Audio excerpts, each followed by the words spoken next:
Well, global consulting firm McKinsey's apologised for overcharging Eskom. It's repaid nearly 1 billion rand on a deal linked to the state's capture scandal. The business communities, meanwhile, condemned McKinsey's behaviour. Business Leadership South Africa CEO Bonang Mohale joins us now for that conversation. Bonang, thanks so much for your time today. You were none too pleased with McKinsey's apology. Why? So when Kevin very authentically made the apology at Gibbs that morning, I was standing side by side with him, and we raised 3 issues as business. So first we said, how can you conveniently forget the issue of interest? Yeah. At R1 billion, at only 5%, we're talking about 50 million rand per annum. Yeah. This is a 2014 matter at least. Why wouldn't you think that the South Africans can benefit from this money? And Eskom, especially because every company, every year, they have their own annual financial statements. Yeah. And they've got a line that says interest from cash. Why shouldn't we benefit from that? Okay. Secondly, we raise the issue that we hope that with the dossier they've compiled, that they're going to proactively, out of their own free volition, going to approach the Deputy Chief Justice, who is chairing the Independent Commission of Inquiry into State of Capture report as per the previous public protector. Lastly, we said, having done what you have done in South Africa, knowing, enabled, aided and abetted state capture for 10 years, just bringing back the money is not enough.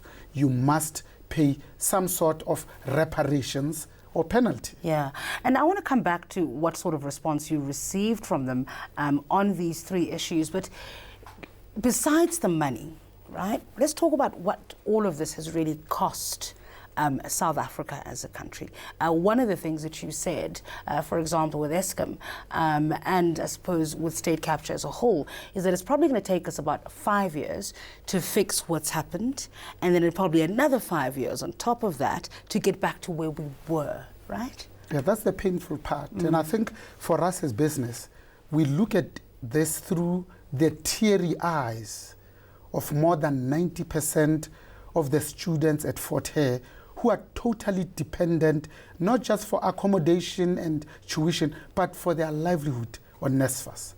We look at this with the teary eyes of 17 million South Africans who are on social security, and only 15 million of them are gainfully employed. Yeah. Youth unemployment at north of 50%, general unemployment higher than 27%.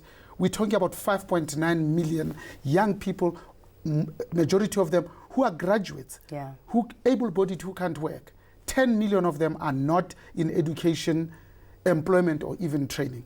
We look at this through the eyes of how many people would have homes, RDP homes by now, how many hospitals would have built. So companies like McKinsey in the private sector, like SAP and KPMG, when we were very hard on government and state-owned enterprises for having been the crucible of the 10-year state capture project, now for them to have actually been the other countervailing force, it hurts like crazy. It's like being the policeman who's charged with the responsibility of looking after the citizenry, and you are the one that steals. It hurts 10 times more. What is business doing to hold each other accountable? I mean, are you telling your members to not do business with companies like McKinsey, companies like KPMG, for example?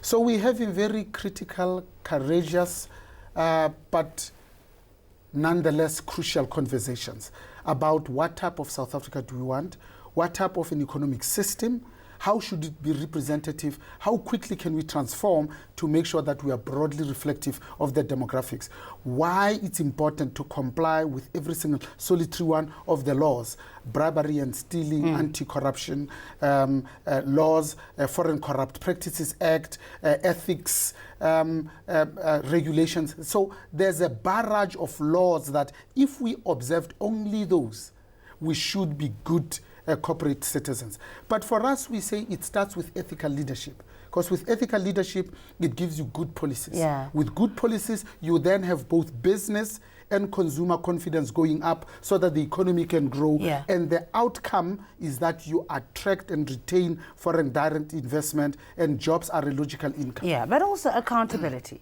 We were chatting to Dr. Rajapedian yesterday, and one of the points that he was making, for example, on the VBS scandal, he looked back at previous bank collapses and says, we've never seen a single bank CEO, a bank executive in handcuffs being sent to jail. So unless that sort of a hard message is sent, people will continue to act with impunity. Absolutely, but also eroding trust that people have in business and institutions of business and in capitalism broadly, even though we are advocating for conscientious and patriotic capital.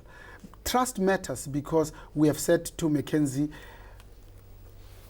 Crisis Management 101 says, remember the people involved. Number two, ensure that you tell the truth, the whole truth, tell it quickly. It has taken them more than 4 years just to come to a point where they are saying they are sorry. They've gone to court. They've tried every machination in the book, and it really hasn't helped. When trust is established, you can then invite conflict, commit to action, then finally hold these executives accountable. Somebody, 2 or 3 of them, must be able to wear orange overalls in the other Sun City. We'll leave it there. Thanks for your time. CEO of Business Leadership South Africa, that's Bonang Mohale now.